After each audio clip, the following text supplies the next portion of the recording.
आज हम समाजशास्त्र में पाठ बाजार एक सामाजिक संस्था के रूप में पढ़ेंगे। बाजार क्या है? हम सभी जानते हैं कि बाजार क्या है। हम अपने मम्मी-पापा के साथ या स्वयं बाजार में चीज़ें खरीदने जाते हैं, जैसे सब्ज़ी, कपड़े या दिवाली जैसे त्योहारों के समय मिठाइयाँ। हाट, सब्ज़ी मंडी, साप्ताहिक बाजार, बाज़ारों के कई उदाहरण हैं। बाजार खरीदारों और व्यापारियों के कार्यों से बनता है, लेकिन बाजार सिर्फ सामान खरीदने और बेचने की जगह नहीं है, वह उस वास्तविक जगह से भी बढ़कर है। बाजार पूरे अर्थव्यवस्था के समान भी माना जा सकता है, यानी कि बाजार पूरे अर्थव्यवस्था का एक दूसरा नाम हो सकता है। बाजार की यह समझ हमें अर्थशास्त्रियों ने दी है, लेकिन समाजशास्त्र में स्थित बाजार का उल्लंघन थोड़ा अलग है। समाजशास्त्र में बाजार सामाजिक संस्थाएं हैं जो सांस्कृतिक तरीकों द्वारा निर्मित होती हैं। बाईं तरफ जो चित्र हमें दिख रहा है, वह पैसिफिक ओशन में के द्वीपों पर रहने वाले लोगों के कुछ आभूषण हैं। यह आभूषण लोग नोटों की तरह इस्तेमाल करते हैं, बाजार में सामान खरीदने और बेचने के लिए। अर्थशास्त्र में इन आभूषणों के द्वारा हो रहे व्यापार को परखने की क्षमता नहीं है, पर समाजशास्त्र हमें सभी तरह के लोगों और उनकी अर्थव्यवस्थाओं को जांच करने के औजार देता है। अगर हमें बाजार को और नज़दीकी से जानना हो, तो हमें करीब 200 साल पहले एडम स्मिथ के ज़माने में जाना होगा। एडम स्मिथ एक अंग्रेजी अर्थशास्त्री थे, जिन्होंने राजनीतिक अर्थव्यवस्था के विषय को प्रोत्साहन दिया। राजनीतिक अर्थव्यवस्था का क्या अर्थ है?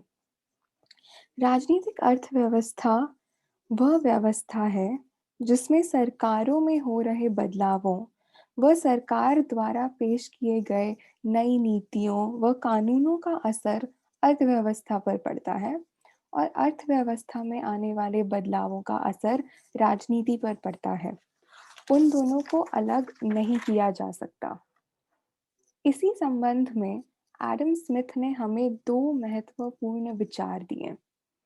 उनमें से एक है अदृश्य हाथ, यानी कि एक ऐसा बल जो किसी को दिखाई नहीं देता। बाजार व्यक्तियों के बीच आदान-प्रदान की एक श्रेणी है। इस क्रमबद्धता की वजह से ऐसा प्रतीत होता है कि बाजार की प्रणाली अपने आप चल रही हो। हम अपने शहर या गाँवों के बाजार में सामान खरीदते हैं और व्यापारी किसी एक भाव के लिए वह सामान हमें बेचते हैं। अगर हम इन क्रियाओं को विश्व के स्तर पर रखें, तो हमें ये दिखता है कि लाखों करोड़ों लोग अपने शहरों और अपने गांवों के बाजारों में चीजें खरीद रहे और बेच रहे हैं। इन सभी क्रियाओं को जोड़कर जो बाजार तैयार होता है, उस पर किसी बाहरी बल का प्रभाव नहीं पड़ सकता, ऐसा एडम स्मिथ का मानना था। यह बाजार अपने आप चल रहा है ऐसा प्रतीत होता है, किसी अदृश्य बल की वजह से। यही अदृश्य हाथ है। एडम स्मिथ का दूसरा विचार था खुला व्यापार। जिस बाजार का उदाहरण हमने पहले सुना, वही बाजार का एक दूसरा स्वरूप खुला बाजार है। वह एक या ऐसा बाजार है जिस पर किसी राष्ट्र की या बाहरी रोक-टोक न हो। उपनिवेशिक, पूर्व औपनिवेशिक और आधुनिक भारत के बाजारों में काफी फर्क है। अंग्रेज मानते थे कि उपनिवेशिकता और पूंजीवाद के पूर्व भारत में केवल गैर बाजारी व्यापार होता था, लेकिन हम जानते हैं कि मौद्रीकरण यानी कि रुपए पैसों का उपयोग पहले से मौजूद था। यह सच है कि जिस प्रकार से पैसिफिक ओशन के द्वीपों पर रहने वाले लोग आभूषणों का इस्तेमाल नोटों की तरह कर रहे थे, उसी प्रकार भारत में भी चीज़ों के बदले चीज़ें इस तरह का व्यापार हो रहा था। परंतु हम जानते हैं कि आज हम मुद्राएं यानी नोटों का इस्तेमाल करते हैं और नीचे दिख रहे चित्र से हमें यह भी प्रतीत होता है कि प्राचीन काल में भी इन मुद्राओं का उपयोग हो रहा था, जैसे कि ग्वालियर, हैदराबाद या जोधपुर के राज्यों में। इस सभी से हमें पता चलता है कि भारत में मुद्राओं का उपयोग सदियों से हो रहा है।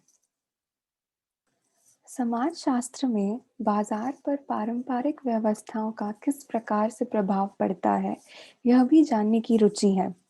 जिस प्रकार का अदृश्य बल एडम स्मिथ ने देखा था, उस प्रकार का बल उन बाजारों में नहीं दिख सकता जहां परंपरागत लेन-देन हो।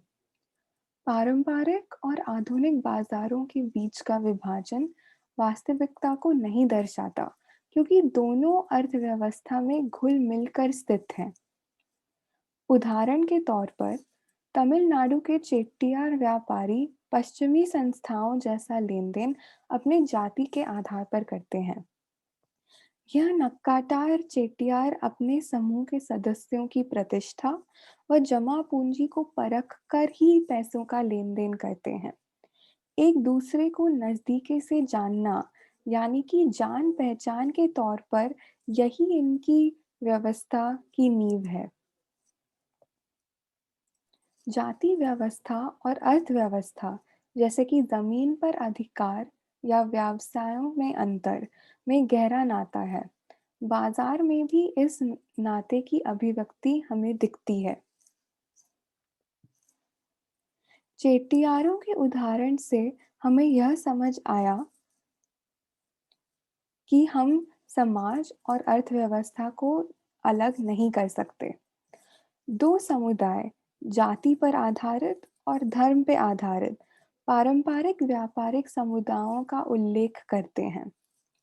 वैश्य, यानी कि चार वर्णों में से एक, जो प्राचीन काल से व्यापार करते आ रहे हैं, और दूसरे अन्य धार्मिक समुदाय जैसे पारसी, सिंधी और भोरी समुदाय भी व्यापार में आगे हैं। टाटा और बिरला, जो भारत की बहुत पुरानी कंपनियां हैं, वे भी पारसी व मारवाड़ी समुदाय के लोगों द्वारा स्थापित की गई थीं। लेकिन इन सब से हमें यह नहीं समझना कि दूसरे समुदाय व्यापार नहीं कर सकते या नहीं करते।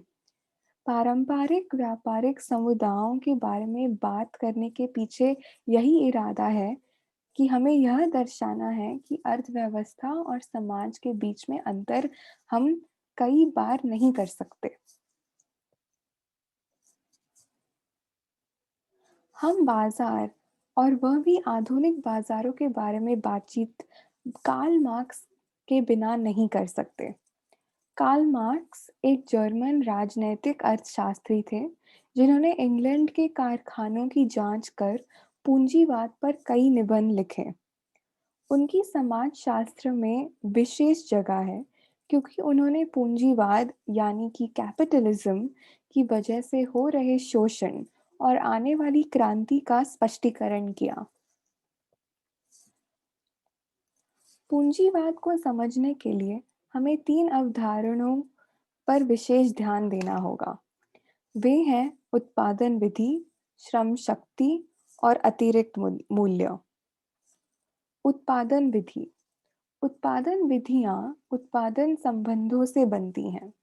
वे समाज को वर्गों में बांटने का भी काम करती हैं।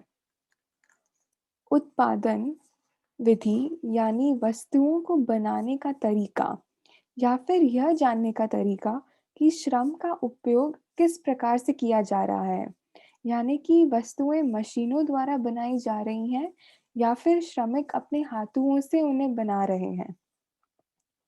उत्पादन संबंधों और वर्गों में संबंध हम ढूंढ सकते हैं।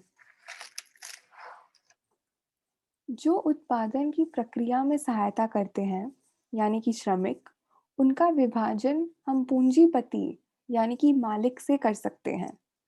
मालिक सिर्फ यह देखता है कि उत्पादन सही प्रकार से हो रहा है या नहीं, ताकि उसे मुनाफा हो। मालिक स्वयं मशीन नहीं चलाता या श्रमिकों का हाथ नहीं बटाता। और श्रमिक को उस मुनाफे का हिस्सा भी नहीं मिलता जो उसी की बनाई गई वस्तु को बेचकर मालिक कमाता है। श्रमिक और मालिक के बीच हम इसी प्रकार से बंटवारा कर सकते हैं। श्रम शक्ति। श्रम शक्ति। एक पूंजीवादी समाज में श्रम भी बाजार में बेचा जा सकता है। श्रमिक अपने काम करने की क्षमता को बाजार में बेचकर मजदूरी कमाते हैं। श्रम शक्ति पण्यीकरण यानी कि कमोडिटाइजेशन का भी एक उदाहरण है जिसकी चर्चा हम आगे करेंगे। अतिरिक्त मूल्य। यह वह मूल्य है जो व्यापारी श्रमिकों को उनके काम के अनुसार मजदूरी न देकर कमाते हैं। यह व्यापारी के फायदे से अलग है। हमने उत्पादन विधि के संदर्भ में देखा कि श्रमिकों को उन्हीं की बनाई गई वस्तुओं को बेचकर हुए मुनाफे का हिस्सा नहीं मिलता। यह मुनाफा सिर्फ उत्पादन बेचने से नहीं बनता, बल्कि श्रमिकों के शोषण से भी बनता है। यही सब मार्क्स के विचार थे जो उन्होंने अपनी किताबों में लिखे, और यह पूंजीवाद को समझने का बस एक ही तरीका है। अब हम पण्यीकरण की बात करेंगे। जब कोई चीज बाजार में खरीदी या बेची जा सकती हो, उस व्यवस्था को पण्यीकरण कहते हैं। पण्यीकरण सिर्फ वस्तुओं का नहीं होता, बल्कि श्रम और कौशल का भी हो सकता है। यह चित्र हम गंगा जल का देख रहे हैं जो छोटी छोटी बोतलों में आजकल बेचा जा रहा है। यह नदी का पानी है और नदी पर किसी एक व्यक्ति का हक नहीं होता। लेकिन पानी को जब नदी से निकाल कर हम उसे बेचने लगे, और वह भी मुनाफा कमाने के लिए, अपने फायदे के लिए, नदी भी बाजार का हिस्सा बन जाती है। यानी कि नदी का भी पण्यीकरण हो जाता है। उपभोग। पण्यीकरण तभी सफल हो सकता है जब बेची जा रही चीज के उपभोग के लिए ग्राहक हो। इसी वजह से उपभोग पूंजीवाद का एक महत्वपूर्ण हिस्सा है। शादी ब्याह जैसे समारोह में लोग बहुत धूमधाम से मनाते हैं, और उसी में कई लोग अपनी जमा पूंजी भी गवा देते हैं। यह सही बात है कि समाज में मान रखने के लिए ऐसे बड़े बड़े कार्य करने पड़ते हैं, लेकिन हमें यह भी ध्यान रखना चाहिए कि उपभोग को बढ़ावा देने वाली जानकारी अब हमें टीवी, न्यूज़पेपर, इश्तिहार और इंटरनेट पे आसानी से मिलती है, और इस बढ़ावा देने वाली जानकारी का असर उन निर्णयों पर पड़ता है जो खरीदार बाजार में ले रहे हों। हमने शादी के उदाहरण द्वारा समाज में प्रतिष्ठा बनाए रखने का महत्व देखा। मैक्स वेबर, जो एक जर्मन समाजशास्त्री थे, उनका भी यही मानना था। उन्होंने कहा कि जो चीज़ें लोग खरीदते हैं और इस्तेमाल करते हैं, वे उनके प्रतिष्ठा से जुड़े होते हैं। उपभोग और पण्यीकरण एक साथ आज सांस्कृतिक व सामाजिक कौशल का प्रमाण बन चुका है। अब हम भूमंडलीकरण और उदारवाद की तरफ बढ़ेंगे। ये हमारे वर्तमान जीवन से काफ़ी संबंधित है। भूमंडलीकरण एक ऐसी प्रक्रिया है जिससे अंतर्राष्ट्रीय स्तर पर वस्तु, पूंजी, लोग, समाचार और प्रौद्योगिकी सुविधाएं एक दूसरे से इस तरह जुड़ जाती हैं कि दूर हो रही गतिविधियों का असर हम पर भी पड़ सकता है। जैसे अगर सऊदी अरेबिया या रूस में बनने वाले तेल के दाम बढ़ जाते हैं, तो भारत में भी उस तेल के दाम बढ़ जाएंगे। ऐसा इसलिए है क्योंकि भारत स्वयं तेल नहीं बना सकता और सऊदी अरेबिया या रूस जैसे देशों से तेल प्राप्त करता है। इसके साथ ही साथ दूसरे देशों से आ रहे उत्पादों के दाम भी बढ़ जाएंगे। ऐसा क्यों? क्योंकि ये उत्पाद जहाज या हवाई जहाज के द्वारा आते हैं और यातायात के लिए तेल की आवश्यकता होती है। इस तरीके से हम देख सकते हैं कि भूमंडलीकरण का असर हमारी रोजमर्रा की जिंदगी पर भी पड़ सकता है। ऐसा माना जाता है कि भूमंडलीकरण को बढ़ावा उदारवाद की नीतियों ने दिया। उदारवाद एक आर्थिक नीति है जिसमें सरकारी विभागों के निजीकरण और कम सरकारी दखलंदाजी से आर्थिक व्यवस्था खुले बाजार का अंश बन जाती है। दाईं तरफ एक 1991 के अखबार का चित्र है जो 1991 में शुरू की गई उदारवाद की नीतियों का वर्णन कर रही हैं। उदारवाद की एक ऐसी नीति है कि मुद्राओं के भावों को घटाने की। अगर हमें किसी दूसरे देश की मुद्रा को खरीदना हो तो हमारी मुद्रा के भाव को जानना ज़रूरी है। 1991 से पहले यानी उदारवाद की नीति कायम होने से पहले भारत की मुद्रा का मूल्य यानी कि रुपए का मूल्य स्थिर था, वह भटकता नहीं था। लेकिन 1991 के पश्चात यह स्थिर नहीं रहा और दूसरे देशों के मुद्राओं के मूल्यों के अनुसार बदलता रहता है। कोका कोला और भूमंडलीकरण का पैमान। हम सब ने कोका कोला की बोतलें देखी हैं और विज्ञापन देखे हैं। हमने स्वयं कोका कोला और उसके जैसे अन्य पेय पदार्थ जैसे थम्स अप या पेप्सी या फैंटा स्वयं पिए भी हैं।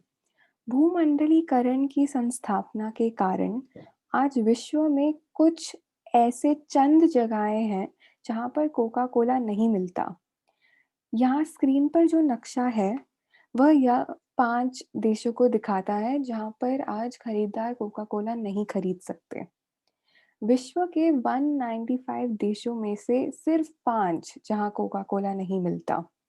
इससे हमें प्रतीत होता है कि विश्व धीरे धीरे एक हो रहा है और भूमंडलीकरण को और भी बढ़ावा मिल रहा है। आखिर में हम उदारवाद की उपयोगिता की चर्चा करेंगे। 1991 में भारत ने उदारवाद की तरफ पहला कदम लिया और अपने दरवाजे निजीकरण व प्रत्यक्ष विदेशी निवेश के लिए खोले। निजीकरण वह प्रक्रिया है जिससे सरकारी संस्थापनाएं निजी कंपनियों द्वारा खरीदी जाती हैं या चलाई जाती हैं, और प्रत्यक्ष विदेशी निवेश वह पूंजी है जो देश किसी और देश में लगाते हैं ताकि जिस देश में वह पूंजी जाए उसकी प्रगति हो। परंतु कुछ लोगों का मत था कि भारत की कुछ क्षेत्रों जैसे इलेक्ट्रॉनिक्स और तेलीय अनाज यानी कि मूंगफली का तेल पर उदारवाद का नकारात्मक असर हुआ। उदारवाद की उपयोगिता की बहस एक उदाहरण द्वारा समझाई जा सकती है। यह है भारत के किसानों पर उदारवाद का प्रभाव। सरल भाषा में हम देख सकते हैं कि कृषि संबंधित उत्पादों की आयात बढ़ती है और बाजार में उनकी प्रतिस्पर्धा भी बढ़ती है, लेकिन साथ ही साथ सब्सिडी और समर्थन मूल्य घटते हैं। उदारवाद की वजह से भारतीय किसान नए उत्पादों का प्रयोग कर सकते हैं और विश्व के व्यापार में भाग ले सकते हैं, लेकिन उनको मिल रही सब्सिडी और समर्थन मूल्यों में घटाव हो सकता है या वे पूरी तरीके से बंद भी हो सकते हैं। समर्थन मूल्य वह न्यूनतम मूल्य है जिसके भाव पर सरकार किसानों से उनका उत्पादन खरीदती है अगर वे उसे बाजार में न बेच सके तो। आज के इस पाठ में हमने ये 10 विचारों पर गौर किया और आगे के पाठों में इन पर और चर्चा करेंगे। धन्यवाद।